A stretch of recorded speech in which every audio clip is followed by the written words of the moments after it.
اس کے چہرے سے گہری مسرت کی جھلک نمایاں تھی۔ زبیدہ نے اس سے کہا تم اپنے بھائی کے پاس آ رہے ہو؟ زبیدہ کا لہجہ اداس تھا اور آنکھوں سے آنسو بہہ رہے تھے۔ میں خوشی کی یہ خبر سن کر سیدھا آپ کے پاس آ رہا ہوں۔ اسد الدین شیرکو کے لہجے میں کسی قدر حیرت تھی۔ آپ رو کیوں رہی ہیں؟ یہ سوال اپنے بڑے بھائی سے کرو، وہ بیٹے کی پیدائش سے خوش نہیں ہیں، زبیدہ نے غمزدہ لہجے میں جواب دیا۔ اسد الدین شیرکو کی حیرت میں مزید اضافہ ہو گیا تھا۔ وہ چند لمحوں تک اپنی بابی کے بہتے ہوئے آنسوں اور دھواں چہرے کو غور سے دیکھتا رہا، پھر تیزی کے ساتھ کمرے سے نکل گیا۔ تھوڑی دیر بعد اسد الدین شیرکو اپنے بڑے بھائی نجم الدین ایوب کے سامنے کھڑا تھا۔ برادر محترم، مجھے بتایا گیا ہے کہ آپ اپنے چھوٹے فرزند کی پیدائش سے خوش نہیں ہیں، نہ اس کی شکل دیکھی نہ اس کا نام رکھا۔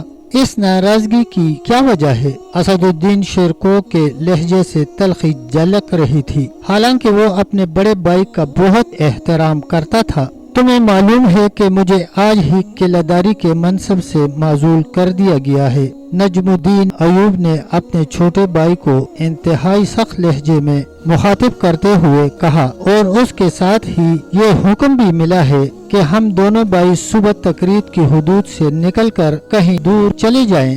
نجم الدین ایوب کی معزولی اور شہر بدری کا سبب یہ تھا کہ وہ ایک دن تیر اندازی کر رہا تھا کہ بدقسمتی سے ایک عیسائی سامنے آ گیا اور نجم الدین ایوب کا تیر اس کی گردن میں پیوست ہو گیا۔ عیسائی زمین پر گرا اور چند لمحوں میں تڑپ تڑپ کر مر گیا۔ اتفاق سے وہ عیسائی تقرید کے حاکم اعلی مجاہدین بہروز کا غلام تھا۔ نجم الدین ایوب نے بہت عاجزانہ لہجے میں اپنی صفائی اور معذرت پیش کی، مگر بہروز نے اس کی کوئی دلیل قبول نہیں کی اور شدید غضب کی حالت میں حکم دیتے ہوئے کہا، برسوں کی خدمت کے صلے میں بس اتنی رعایت دی جا سکتی ہے کہ تم دونوں بھائی ہمیشہ کے لیے اپنے ناپسندیدہ چہرے میری نظروں کے سامنے سے گم کر دو۔ اسد الدین شیرکو نے بڑی اذیت و کرب کے ساتھ حاکم اعلی مجاہدین بہروز کا حکم سنا اور پھر اداس لہجے میں کہنے لگا، برادر معظم، یہ سب نوشتہ تقدیر ہے، کبھی تخت شاہی اور کبھی تخت مرگ، یہی دنیا کا نظام ہے۔ جب میرا بڑا بیٹا توران شاہ پیدا ہوا تو میں ایک سپاہی کے عہدے سے ترقی پا کر تقرید کا قلعہ دار بن گیا۔ نجم الدین ایوب نے چیختے ہوئے کہا، اسے اپنے اعصاب پر ذرا بھی قابو نہیں رہا، اور آج جب یہ منحوس دنیا میں آیا ہے تو میں بسد حسرت ویاس تقرید چھوڑ کر کسی خانہ بدوش کی طرح ایک نامعلوم منزل کی طرف جا رہا ہوں۔ ہم اہل ایمان ہیں، ہمارے مذہب کے مطابق نہ کوئی سات منحوس ہوتی ہے اور نہ مبارک، یہ سب اللہ کا نظام ہے اور اپنے نظام کو وہی بہتر سمجھتا ہے۔ اسد الدین شیرکو نے بڑے بھائی کا غصہ ٹھنڈا کرنے کے لیے انتہائی نرم لہجہ اختیار کرتے ہوئے کہا، مت سمجھاؤ مجھے کہ منحوس کیا ہوتا ہے اور مبارک کسے کہتے ہیں۔ نجم الدین کی آواز کچھ اور بلند ہو گئی تھی۔ بڑے بھائی کی طرف سے غیظ و غضب کے اس مظاہرے پر اسد الدین شیرکو بھی خاموش نہ رہا۔ گستاخی معاف، عیسائی غلام کا قتل آپ کے ہاتھوں سے ہوا ہے، پھر اس معصوم بچے کو یہ سزا کیوں دی جا رہی ہے؟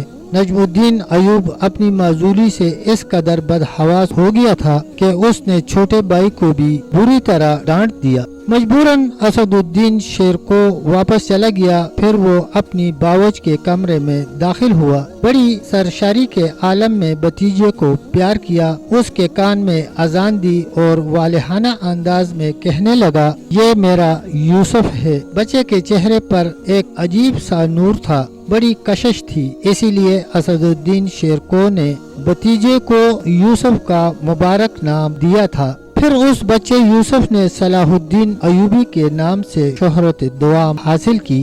یہ ایوبی خاندان پر بڑا گراں وقت تھا۔ کئی سال کی شدید محنت اور جانفشانی کے بعد نجم الدین قلعہ داری کے منصب تک پہنچا تھا اور پھر چند گھنٹوں میں اسے سب کچھ چھن گیا۔ نجم الدین ایوب کا اقتدار اس مکان کی طرح تھا جسے زر کثیر خرچ کرنے کے بعد تعمیر کیا گیا ہو اور زلزلے کے ایک جھٹکے نے اسے زمین بوس کر دیا ہو۔ وقت تیزی سے گزرتا رہا اور تقرید کے حاکم اعلیٰ مجاہد الدین بہروز کے حکم کی تعمیل میں صرف ایک دن رہ گیا تھا۔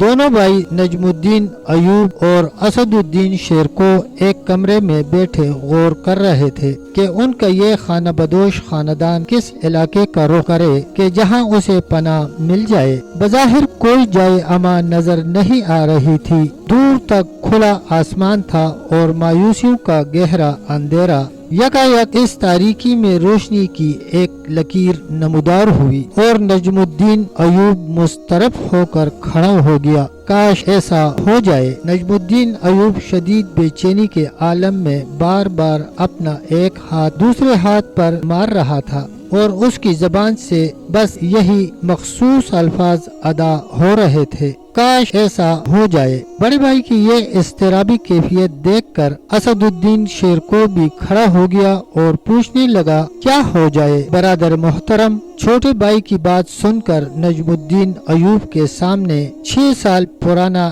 ایک واقعہ اپنے پورے خد و خال کے ساتھ ابھر آیا۔ یہ 526 ہجری کا زمانہ تھا اور بغداد پر عباسی خلیفہ مسترشد باللہ کی حکومت تھی۔